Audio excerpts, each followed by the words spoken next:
As we get closer to moving into our self-built home, a lot of comforts we've dreamt about are becoming a reality. Finally, and be able to have a hot shower in the house.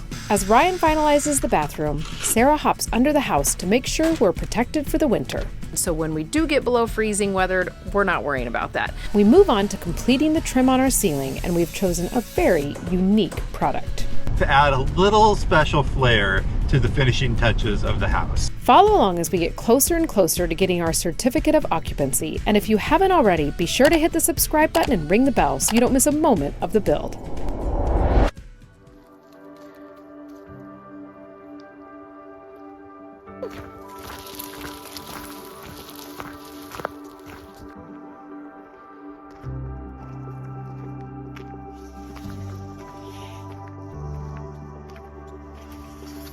All right, it is the beginning of a new week, and Sarah and I are working to finish up this bathroom. We have a little bit of insulation left that we need to put up, and then we're going to finish the ceiling with our shiplap boards. But before we can start in on that, we need to get that insulation up, and there's a few pieces of blocking that we need to get in place. So Sarah's outside on the saw. I am going to start working on that insulation, and we're going to see if we can get this wrapped up.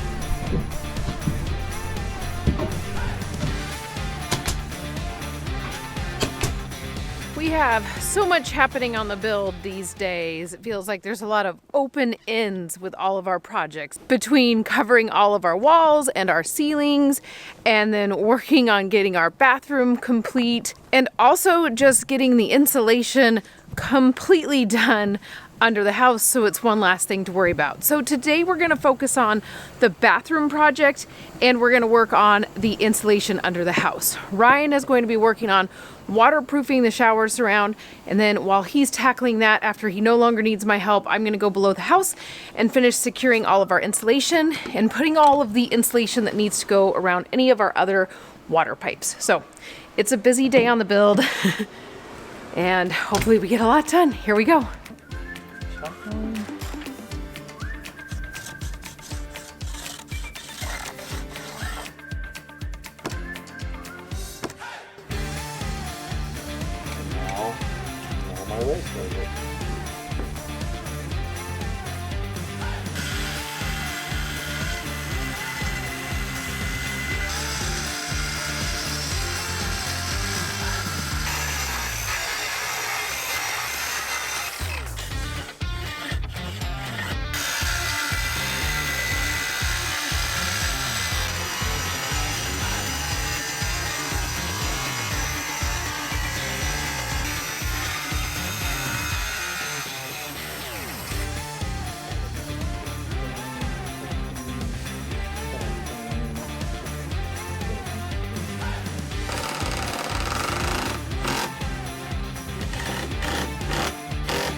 Yesterday, Sarah and I were working on getting the ceiling up here started, and we realized that we kind of needed to get the shower surround done before we continued working on the ceiling. Otherwise, we're going to end up having a lot of thin set and waterproofing membrane that gets all over the ceiling board. So Sarah and I finished up the last little bit of cement board along the side here where we're going to have tile.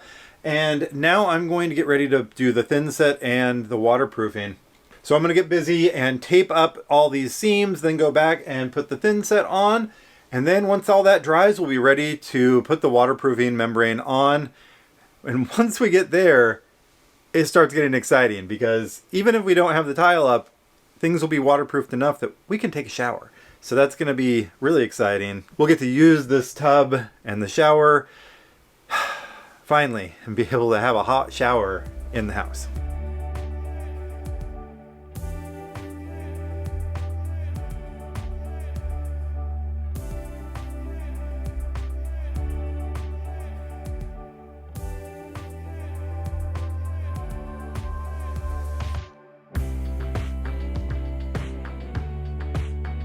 If you've been following us for a while now, you know that we have 12-year-old boy-girl twins, and people ask us a lot if they help us on the build.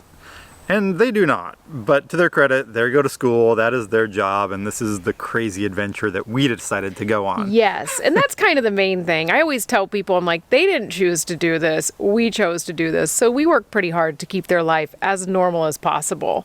But they are like creative in their own ways. They like to animate, draw, create video games, play video games, work on editing. Yeah. Like both of them are both pretty computer minded. So that's why we're pretty stoked to surprise them today with the AnchorMake 3D printer by Anchor.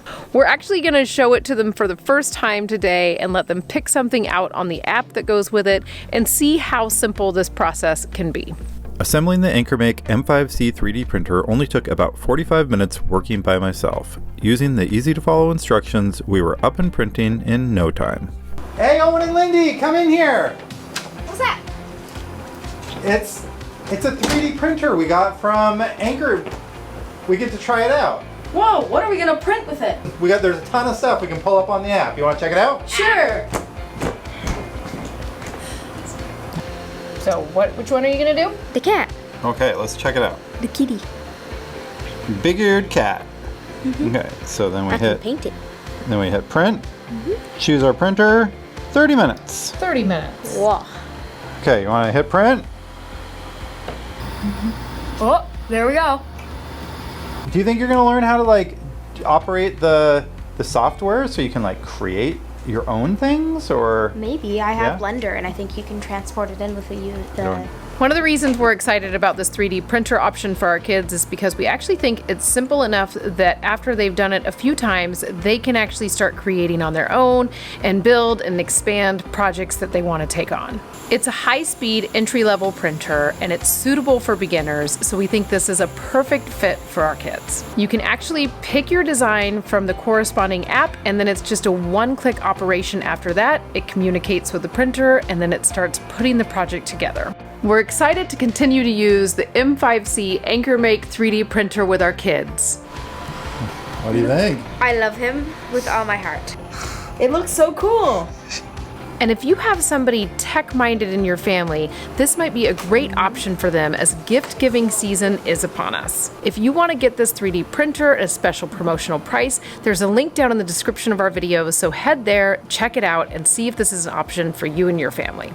Thank you so much, AnchorMake, for sponsoring today's video. Sponsors like this help support our channel and support our build, so we really do hope you'll go check out that link because that helps us as well. Now, let's get back to the build.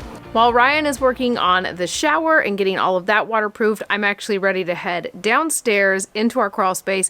I'm going to finish putting in the supports that need to go underneath our pieces of insulation, and I'm also going to put some of this tape around some of the joints of our PEX lines. We did put the foam insulation around them. There's just parts at the corners of some of the PEX lines that need a little extra insulation, so we know they're totally covered, so when we do get below freezing weathered, we're not worrying about that. So I'm going down to get that done. I'm also bringing a small shop vac down with me so we can try to get rid of some of the wood chips that have happened over time from all of the projects we've done down there. So here I go.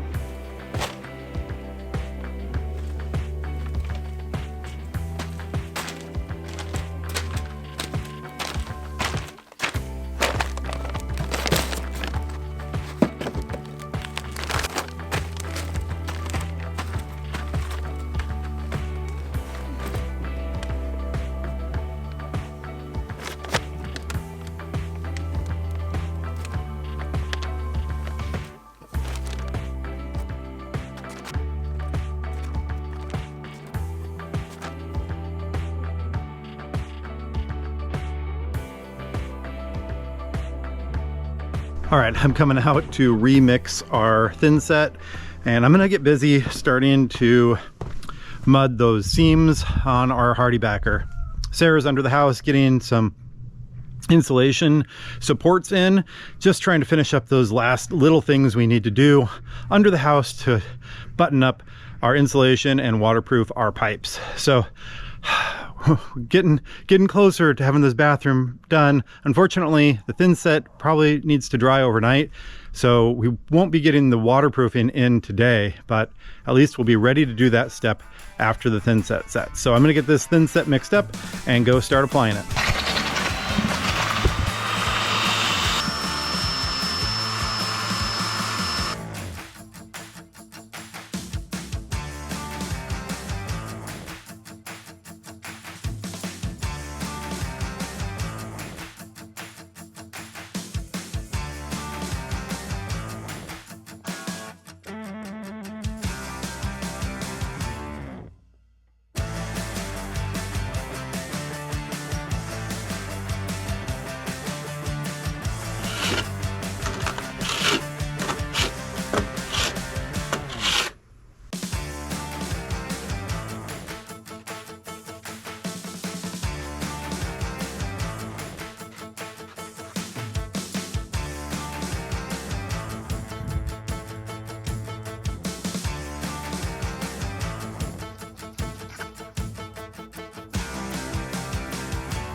All right, it is an early morning here and I'm up heading off to my friend Kyle's house because we have a very special project we're working on that's really going to complete the house and specifically the ceiling part of the build that we've been working on.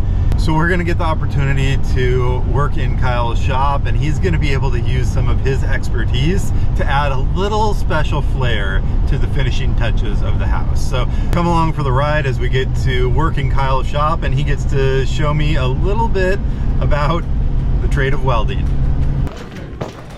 What's up, man? Good morning. Ready to have some fun? Yes. It's cold.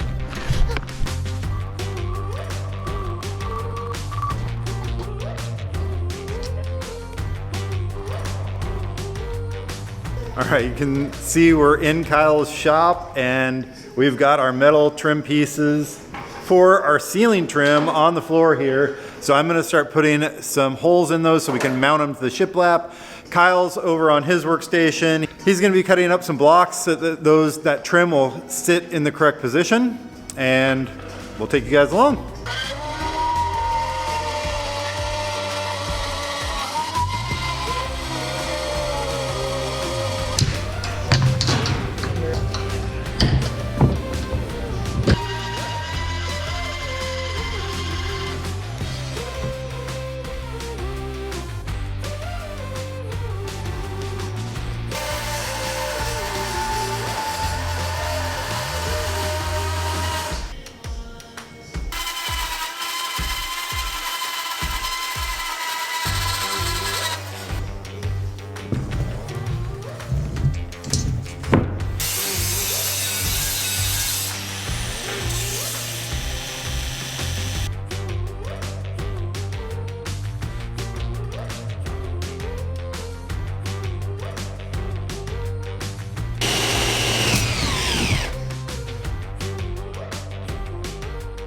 So we want to kind of get through this to the shiny, Okay. but not all over. Yeah. Unless you want to, we could do all over, but I think it's more interesting if you just do like sections.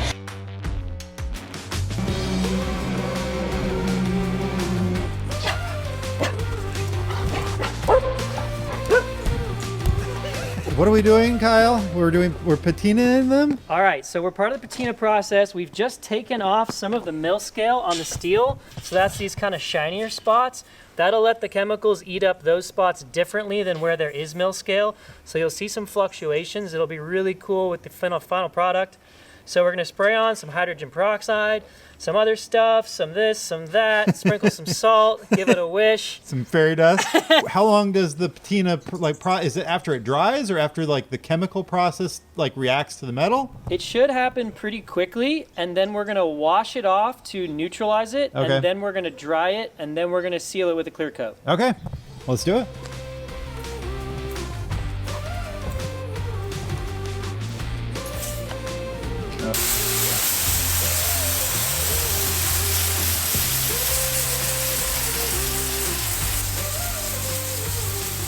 All right, so we got all of our metal trim all completed.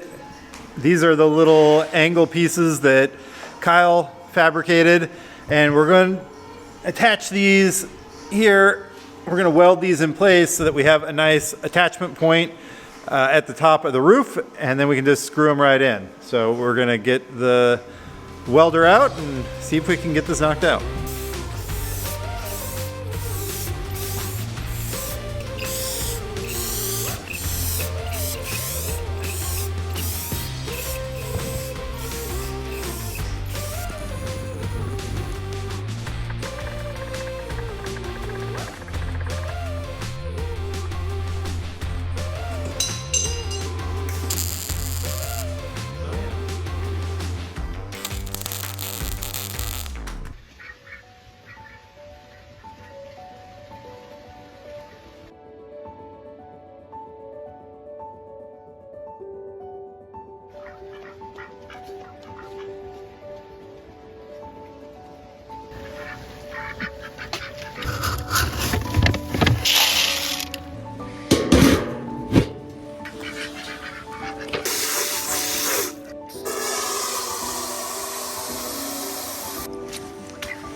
All right, boyos.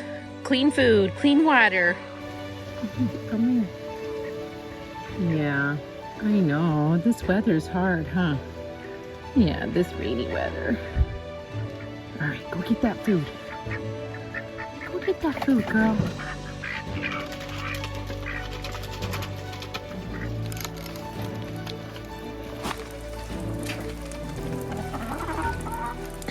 I know, it's a rainy day.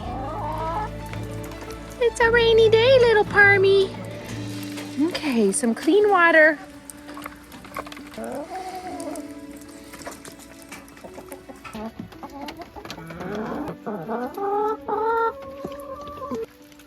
Yesterday, Ryan and Kyle were able to put together our pieces of trim. They put on little pieces so we can easily secure them up by our beam. So that's what's happening today. We're gonna be getting all those pieces up, and if we have time, I hear that a ceiling fan might be in our future too. We're doing 12 and then 10 and then a finish. And then we're just gonna do 10, 10, 10. and whatever. Yeah, all the way across. How long should this take?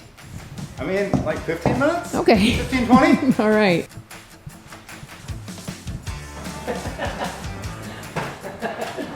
We're doing it live.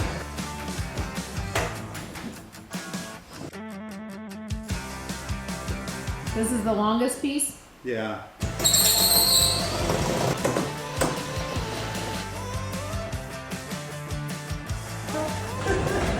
Whoa!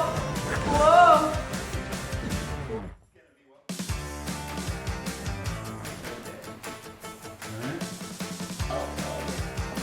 Oh, okay.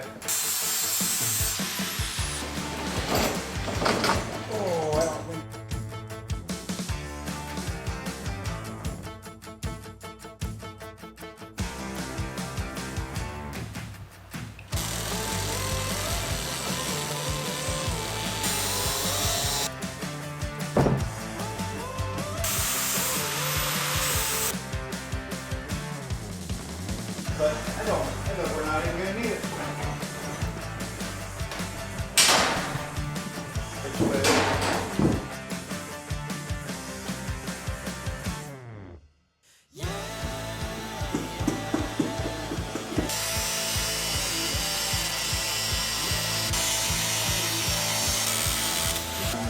Just like, I don't think I need it.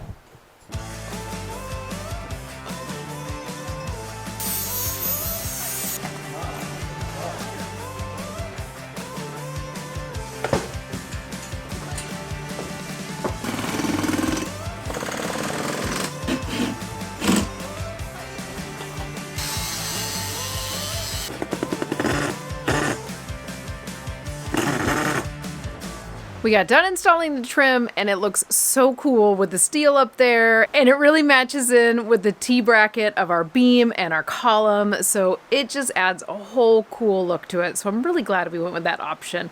Now we're actually going to dive into the shear wall, getting the shiplap up on that. We were going to do our ceiling fan, but we opened the box, and it didn't come with the extender rod.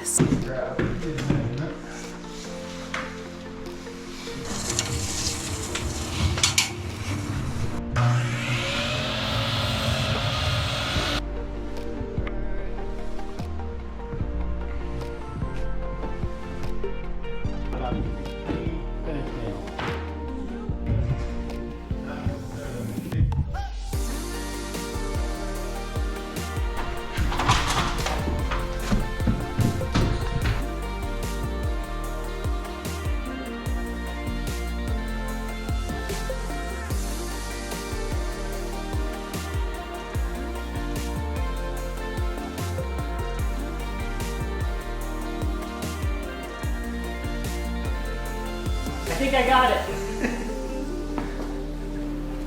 Does it fit perfectly? Make the bottom edge. Oh yeah. Our custom last piece, cut by Kyle. All right, let's hope it's right. Yeah. We're inspired.